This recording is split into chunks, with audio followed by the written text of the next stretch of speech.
너무 추워서 저절로 몸이 움츠러드는데요. 하나님께서 이 강추위 가운데도 우리 성도님들 한 분 한 분과 함께 하시고 건강 지켜주시기를 간절히 기도합니다. 그런 마음으로 옆에 성도님들도 가정에서는 오늘 추워서 가정에서 예배 드리시는 교인들이 꽤 있는 것 같습니다. 가정에서는 가족들끼리 하나님께서 건강 지켜주실 줄로 믿습니다. 이렇게 서로 인사 나누시면 좋겠습니다.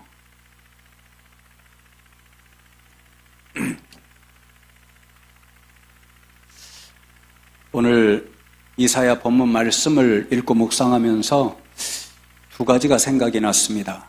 하나는 성경 말씀인데요. 창세기 2장 19절과 20절 전반절 말씀에 보시면 여호와 하나님이 흙으로 각종 들짐승과 공중의 각종 새를 지으시고 아담이 무엇이라고 부르나 보시려고 그것들을 그에게로 이끌어 가시니 아담이 각 생물을 부르는 것이 곧 그의 이름이 되었더라. 아담이 모든 가축과 공중의 새와 들의 모든 짐승에게 이름을 주니라. 그렇게 말씀합니다. 하나님께서 모든 동물, 식물 이런 것들을 먼저 지으시고 아담, 첫 인간을 나중에 지으셨죠. 그리고는 아담에게 하나님께서 주신 첫 번째 과제가 하나님이 창조하신 모든 생물들에게 이름을 지어주라.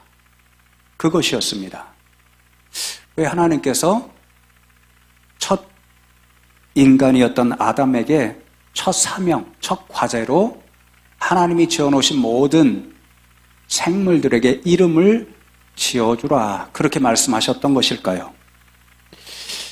두 번째 생각난 것이 여러분도 잘 아시는 김춘수 시인의 꽃이라는 시입니다. 이 시에서 저는 하나님께서 왜 아담에게 모든 생물의 이름을 짓게 하셨는지 그 답을 찾을 수 있다고 생각하는데요.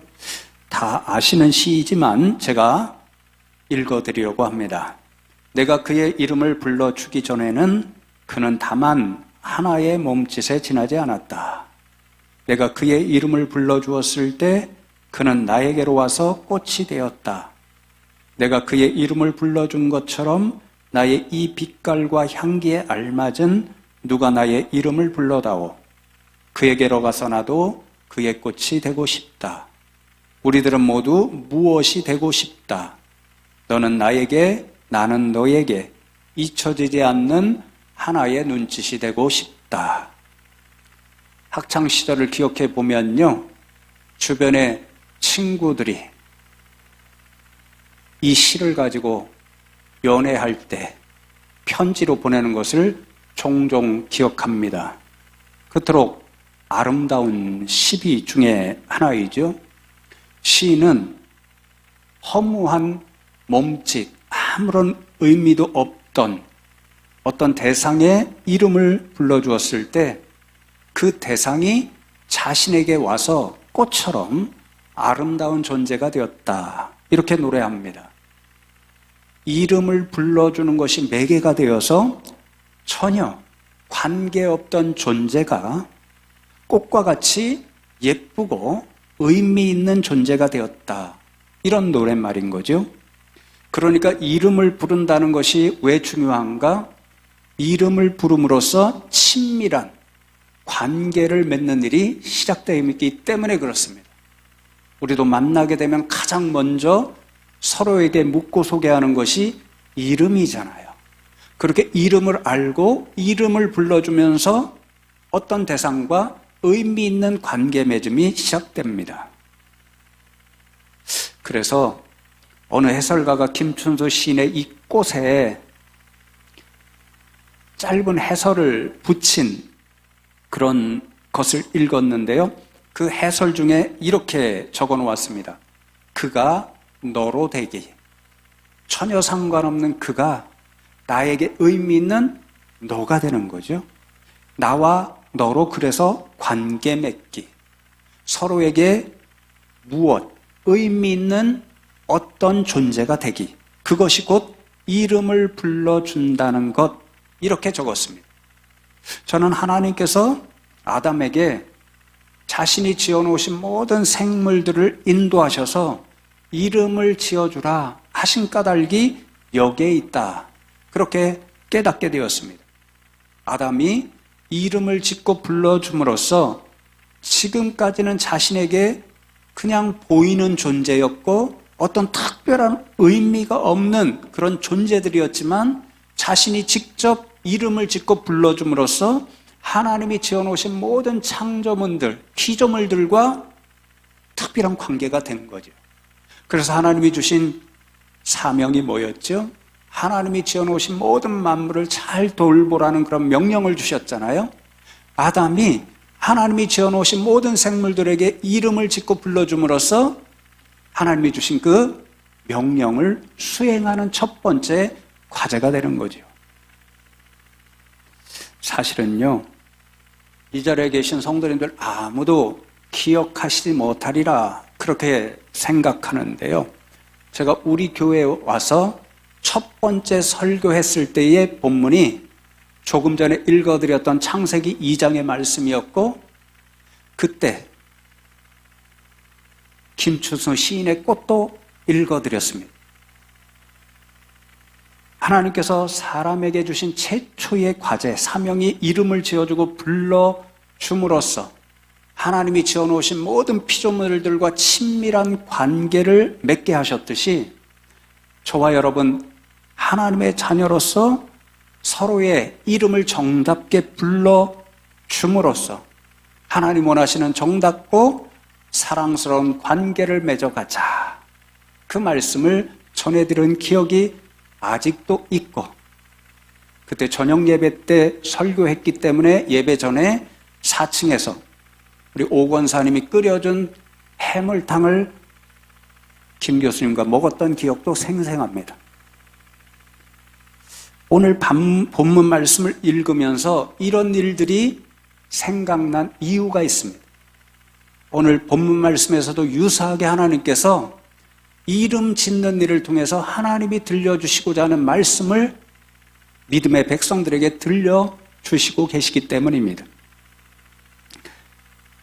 오늘 본문 말씀 이사야 62장 4절은 하나님께서 이사야 선지자를 통해서 바벨론에 의해서 완전히 멸망당한 후에 계속해서 시련을 당하고 치욕을 당하고 고통을 받고 있는 이스라엘 백성들, 특별히 남쪽 유다의 백성들을 회복시켜 주시겠다라고 약속하시는 말씀입니다. 그런데 그렇게 회복해 주시겠다는 약속의 말씀을 비유로, 특별히 결혼관계, 하나님이 이스라엘 백성들의 신랑이 되시고 이스라엘 백성은 하나님의 신부가 되는 결혼관계를 비유로 통해서 그 약속의 말씀을 깨닫도록 해주십니다. 그래서 어떤 학자들은 이 말씀을 가지고 하나님께서 자신의 백성들을 향하여 청혼하고 계신다. 그래서 하나님의 청혼이다. 이렇게 붙이는 분들도 있습니다. 그런데 이 결혼관계의 핵심이 무엇인가요? 하나님께서 자신의 신부가 되는 이스라엘 백성의 이름을 바꾸어 주십니다. 새로운 이름을 지어주시고 불러주심으로써 새로운 결혼관계를 맺겠다라고 말씀하십니다. 여러분, 도대체 이스라엘이 이전에는 어떤 이름으로 불리었길래, 그리고 그 이름으로 불릴 때에는 이스라엘 백성이 하나님과 어떤 관계에 있었길래 이렇게 이름을 먼저 바꿔주시고 새로운 관계를 맺자라고 말씀하시는 것일까요? 오늘 본문 말씀에 그 답이 적혀 있습니다. 다시 한번 제가 천천히 62장 4절 말씀을 봉독해 드립니다. 다시는 너를 버림받은 자라 부르지 아니하며 다시는 내 땅을 황무지라 부르지 아니하고 오직 너를 헵시바라 하며 내 땅을 뷸라라 하리니 이는 여호와께서 너를 기뻐하실 것이며 내 땅이 결혼한 것처럼 될 것임이라. 그렇게 말씀합니다. 화면에 나타나 있죠? 제가 진하게 표시하고 괄호에 설명을 좀 붙여놓았습니다. 개역개정 성경, 우리가 읽은 성경이 이 구절을 통일된 원칙으로 번역해 놓지를 않았습니다. 히브리어 원문을 보면 이름이 4개가 등장합니다. 앞에 2쌍, 뒤에 2쌍이 나오고 2쌍의 이름은 비슷하고 그 의미는 완전히 대조됩니다. 그 이름이 아주바, 버림받은 자라는 의미이고, 스마마, 황무지로 번역되어 있지만 4번째 나오는 뷸라와 대조적인 의미이기 때문에 학자들은 버림받은 여자다, 주로 그렇게 번역합니다. 헵시바, 내가 기뻐하는 자, 그리고 뷸라, 결혼한 여자, 이렇게 4개가 등장하는데, 개역개정 성경에는 앞에 2 이름은 이름의 의미를 해석해서 번역하고 뒤에 2 이름은 그대로 히브리어 이름 그대로 번역해 놓았습니다. 그러나 우리가 제가 설명 붙인 것을 그대로 보시면 알겠지만 앞에 2쌍의 이름과 뒤에 2쌍의 이름이 완전히 대조되고 드러나는 것은 하나님께서 지금 새로운 이름 헵시바와 뷸라로 부르시기 이전에 이스라엘 백성들의 이름이 아주바다, 스마다, 버림받은 자다, 버림받은 여인이다, 이렇게 불렸다는 사실입니다. 신랑이신 하나님으로부터 버림을 받았고 결혼관계가 완전히 파탄나 있던 상황에 있다라는 거죠. 여러분, 언제 이렇게 불행한 이름으로 이스라엘 백성들이 불렸을까요? 조금 전에 말씀드렸죠. 바벨론에 의해서 완전히 멸망당했을 때였습니다. 바벨론에 의해 멸망을 당했을 때 수많은 이스라엘 백성들, 특별히 남쪽의 유다 백성들이 죽임을 당했고, 시드기야 왕을 비롯해서 수많은 지도자급 인사들이 쇠사슬에 묶인 채로, 어떤 사람은 눈이 뽑힌 채로 바벨론으로 끌려갔습니다. 그렇게 끌려가는 유대 백성들을 보고 주변의 이방 민족들이 조롱하면서 손가락질을 하면서 부른 이름이 바로 이것이었습니다. 너희 하나님이 도대체 어디에 계시냐? 너희는 너희 하나님으로부터 버림받은 백성이다. 그래서 아주바다, 스마마다, 이렇게 조롱했던 거지요. 너무도 안타까운 것은 하나님 자신도 한때 자신의 신부와 마찬가지였던 이스라엘 백성들을 그대로 버림받은 자라고 부르십니다. 이사야 54장 6절 말씀에 보면 여호와께서 너를 부르시되 마치 버림을 받아 마음에 근심하는 아내, 곧 어릴 때의 아내가 되었다가 버림을 받은 자에게 함과 같이 하실 것임이라 내 하나님께서 말씀하셨느니라. 그렇게 말씀하죠. 하나님께서 자신의 신부인 이스라엘 백성을 버림받아 마음에 근심하는 아내라고 부르시면서 지금 현재는 하나님과의 결혼관계가 완전히 끝장난 상황이라고 말씀합니다. 사실이 그랬지요. 하나님께서 애굽에서 이스라엘 백성을 건져주시고 시내산에서 언약을 맺으심으로 언약관계, 그래서 곳곳에서는 이 언약관계를 오늘 말씀처럼 하나님은 신랑이 되시고 이스라엘은 신부가 되는 결혼관계로 말씀하셨습니다. 그런데 그 결혼관계가 파탄이 났습니다. 이스라엘 백성들의 문제였던 거죠.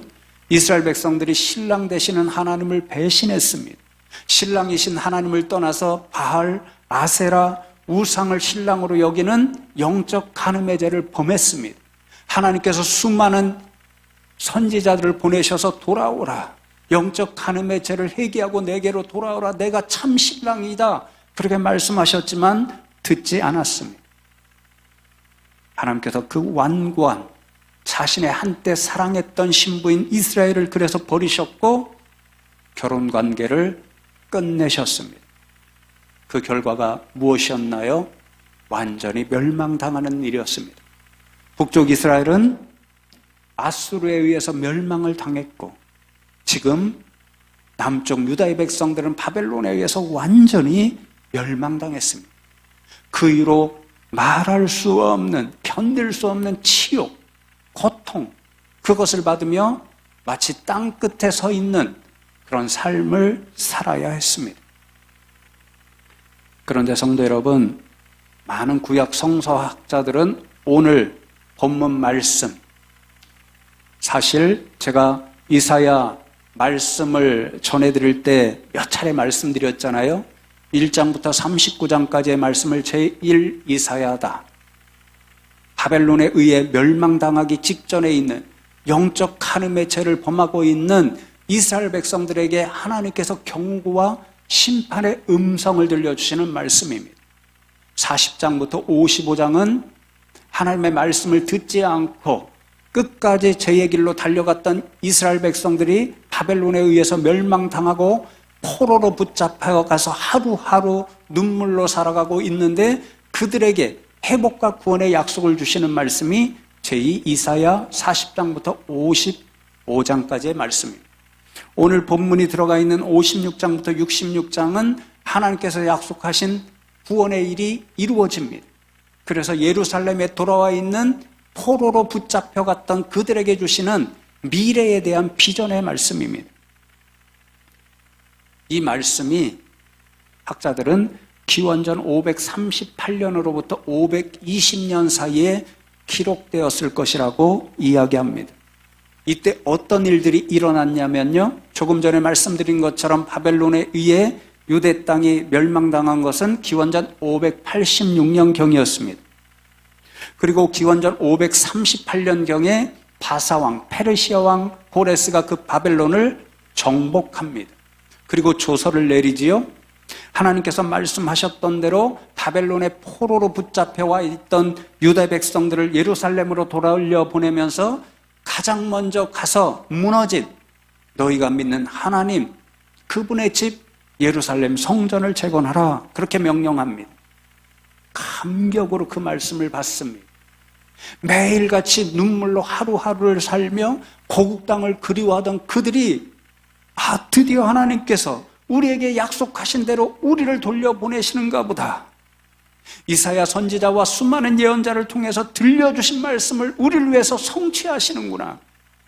이제 우리가 예루살렘으로 돌아가 예루살렘 성전을 다시 재건하게 되면 하나님 약속하신 시온의 영광이 드디어 시작될 것이로다.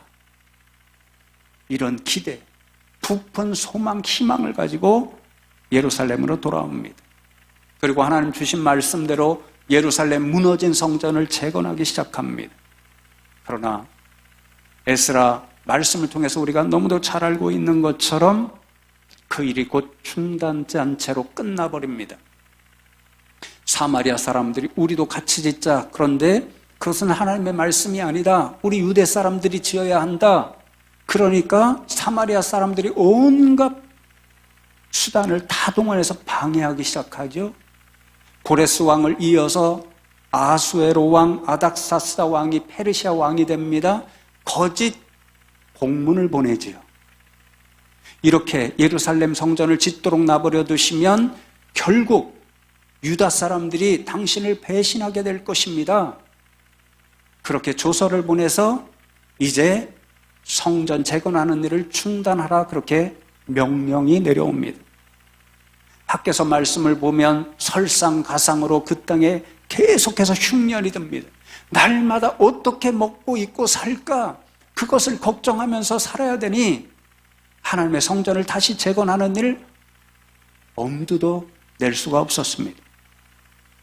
그러다가 기원전 520년경에 이제 새롭게 왕이 된 다리오가 고레스 칙령을 다시 발견하게 되죠. 예루살렘의 성전을 재건하라고 한 것이 우리의 시조 고레스, 그분의 명령이었구나. 그것을 알고 다시 조서를 내려보냅니다. 예루살렘 성전을 재건하시오. 주변에 어떤 사람도 방해하면 엄벌을 내릴 것이요. 방해하지 말고 예루살렘 성전 재건하는 일에 필요한 모든 것을 지원해 주시오. 강력한 명령을 내림으로써 모든 문제가 해결됩니다. 그러니 여러분, 기원전 538년으로부터 520년경까지 약 18년의 시간은 어떤 시간이었을까요? 예루살렘에 돌아온 유다의 백성들에게는요, 바벨론 포로기로 있을 때보다 더 캄캄한 암흑의 시간이었습니다. 온갖 희망을 가지고 돌아왔죠. 기대를 가지고 돌아왔죠. 다시 시온의 영광이 빛나게 될 것이다. 그런 꿈을 가지고 돌아왔지요. 그런데 28년 동안 그 꿈과 소망이 다 무너진 상태로 그들은 살아야 했습니다.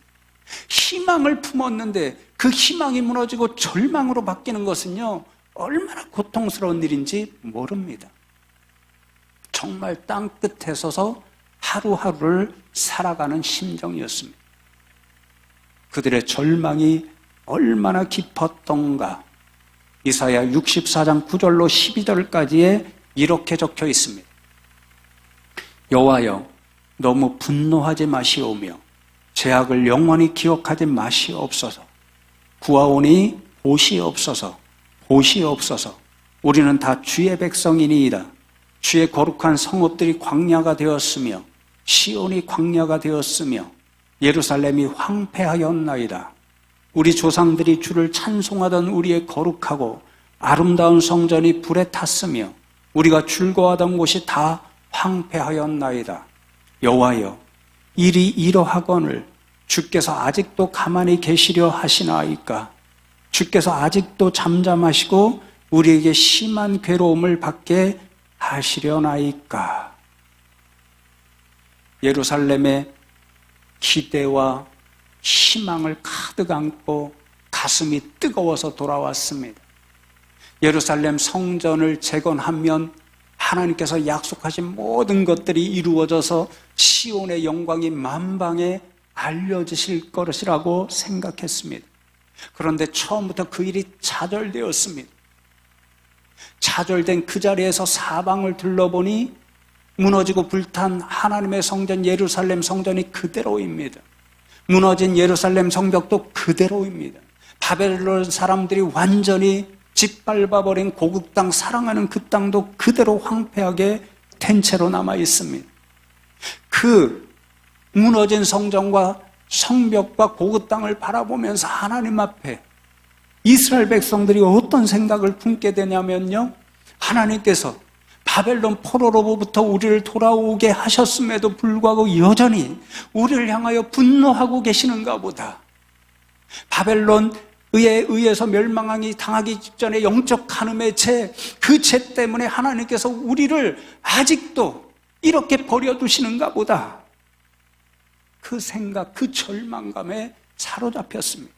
하루하루 그 절망감에 사로잡혔을 때 낙심이 돼서 도무지 견딜 수가 없었습니다. 이들이 할 수 있는 일은 하나님을 향하여 탄식하면서 하나님 아직도입니까? 아직도입니까? 그 절규밖에 할 일이 없었습니다. 하나님, 우리가 이렇게 고통스러운데 왜 아직도 우리를 버려둔 채 가만히 계시나요? 왜 아직도 잠잠히 계시고 침묵하고 계시나요? 왜 아직도 우리는 주의 사랑하는 백성들이온데 괴로움을 받게 하시나요? 하나님, 다시 우리가 주의 백성이라는 것을 기억하시고 이제는 우리에게 돌아오셔서 우리를 구원해 주십시오. 마치 땅끝에 서서 부르짖는 그런 절규의 기도 소리였습니다. 하나님께서 이 백성들의 절규하는 기도 소리를 들으시고 응답하시는 말씀이 오늘 한 절에 잘 나타나 있습니다. 아니라다. 나는 너희를 계속해서 버림받은 백성 아주바 스마마로 남겨두지 않을 것이다. 이제 나는 너희를 사랑하고 어여삐 여기며 기뻐할 것이다. 그래서 이제 다시 너희를 나의 어여쁜 신부 헵시바와 뷸라로 삼아 줄 것이다. 그렇게 약속하십니다. 마침내 이 약속이 이루어져서 어떤 모습이 시온 가운데 나타나냐면요, 이 이후에 이사야 말씀 보면 너무도 미래에 대한 비전이 정말 감격적으로 들리는데요, 62장 12절에서 일간의 결론을 이렇게 말씀합니다. 사람들이 너를 일컬어 거룩한 백성이라 여호와께서 구속하신 자라 하겠고 또 너를 일컬어 찾은 바 된 자요 버림받지 아니한 성읍이라 하리라. 여러분, 전에는 이스라엘 백성들, 남쪽 유다의 백성들이 무엇이라 불렸습니까? 이방 백성들로부터 바벨론 포로가 되었을 때에 저주의 소리로 너희들은 아주바야, 스마마야, 너희가 믿는 하나님으로부터 완전히 버림받은 백성이야, 그렇게 초롱소리를 들어야 했습니다. 하나님과의 관계가 완전히 파탄난 채로 살아야 했습니다. 그러나 이제는 조롱하던 주변의 이방 백성들이 보고, 아니야, 이제는 너희는 하나님의 거룩한 백성이 다시 되었구나, 하나님이 구속하여 주신 백성이 되었구나, 하나님으로부터 버림받은 백성이 아니라 하나님이 찾아주신 백성이 되었구나, 그 이름으로 부르며 부러워한다는 것입니다. 그래서 이후의 말씀에 보면 그들이 바벨론 포로로부터 돌아왔던 그때에 품었던 소망, 시온의 영광이 놀랍게 회복이 됩니다. 온 이방의 백성들이 다 그 영광을 보게 됩니다. 누구에게서 보느냐? 회복된 이스라엘 백성들, 한때는 저주받았던 백성, 버림받았던 백성이라 일컬음을 받았던 그들로부터 이제는 하나님의 놀라운 영광을 보게 됩니다. 그리고 하나님은 그 자신의 어여쁜 신부로 맞아준 이스라엘 백성들을 열방에 보내서 열방의 백성들에게 하나님의 영광을 드러내고 전파하는 그 백성으로 삼아주신다라고 말씀합니다.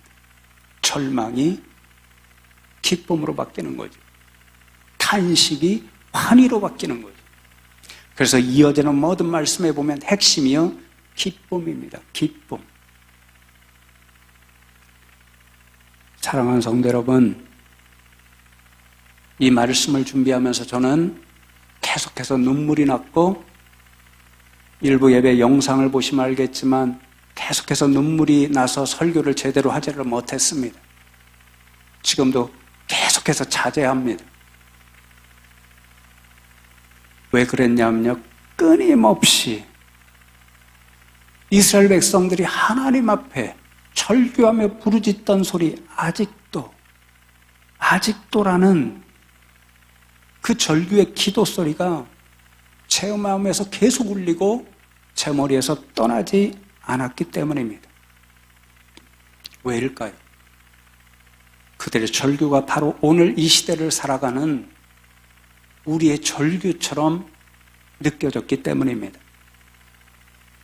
솔직하게 말씀드리면 저부터 그랬습니다. 코로나 이전에 담임 목사로서 20명의 일꾼을 세우고 임직하고 교회의 모든 분위기를 제가 판단할 때 영적인 지표, 물적인 지표가 상승하고, 그래서 하나님께서 우리 교회 앞으로 엄청난 은혜의 일들을 부어주시겠다, 부흥의 은혜를 주시겠다, 그렇게 확신하고 여러분들에게 말씀드리지 않았지만 희망으로 가득 차 있었습니다. 아마도 여러분들도 유사한 일들이 있으셨겠죠. 어떤 생업을 준비하면서 잘 될 거야, 하나님께서 은혜 부어주실 거야, 그런 희망을 가지셨던 분들도 있겠지요. 인생에 어떤 긍정적인 일들이 많이 나타나겠구나, 그런 생각을 가지셨던 우리 성도님들도 계셨겠지요. 저도 그랬었습니다. 그런데 곧 이후에 코로나 바이러스가 우리를 덮쳤습니다. 감사하게도 3년이 지나는 이 시간에도 물론 어려움이 있지만 모든 성도님들이 함께 기도하시고 합력해 주셔서 다른 많은 교회들의 이야기를 들어보면 우리 교회는 정말 안정적으로 지나고 있습니다. 그럼에도 코로나 이전에 품었던 엄청난 기대와 희망이 상당 부분 무너지고 말았습니다. 매일같이 담임 목사로서 제 안에 먼저 생각나는 것은 우리 교회의 생존을 어떻게 이끌어갈까? 가장 먼저 드는 생각이 매일 그것입니다. 성도 여러분들의 음성을 들어봐도 그렇습니다. 너무 힘드시다 수없이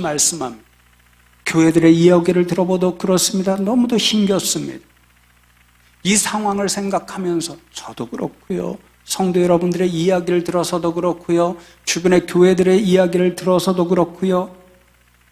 오늘 유대인들처럼 하나님을 향하여 계속해서 제 마음으로부터 왜 아직도입니까? 왜 아직도입니까? 하나님, 왜 아직도 가만히 계시는 것입니까? 왜 하나님 아직도 잠잠하시고 침묵하고 계신 것처럼 우리가 느껴야 하는 겁니까? 왜 아직도 주의 백성들이고 주의 몸된 교회들이 온데 이렇게 고통 가운데 버려 두시는 것입니까? 우리가 비록 작고 연약하고 부족할지라도 우리는 여전히 하나님의 백성들이고 이 교회들은 여전히 하나님의 교회들입니다. 하나님, 그러니 이제 우리를 돌아보시고 우리를 구원해 주십시오. 세상으로부터 버림받은 자들이다 비난 듣지 않게 하시고 이제 사랑하시는 자라, 구원하신 자라 이렇게 불리게 해 주십시오. 그렇게 절규하며 기도하고 있습니다. 사랑하는 성도 여러분, 이 주님 오심을 기다리는 대림절 기간에 저와 여러분도 이 유다 백성들처럼 하나님을 향하여 탄식과 절규로 하나님, 왜 아직도입니까? 이제 오셔서 우리를 구원해 주십시오. 이렇게 기도하는 마음으로 기다리시고 그래서 마침내 주님 오셔서 우리 모두를 구원해 주시는 은혜를 풍성히 맛보는 이 절기 되기를 주님의 이름으로 축복합니다.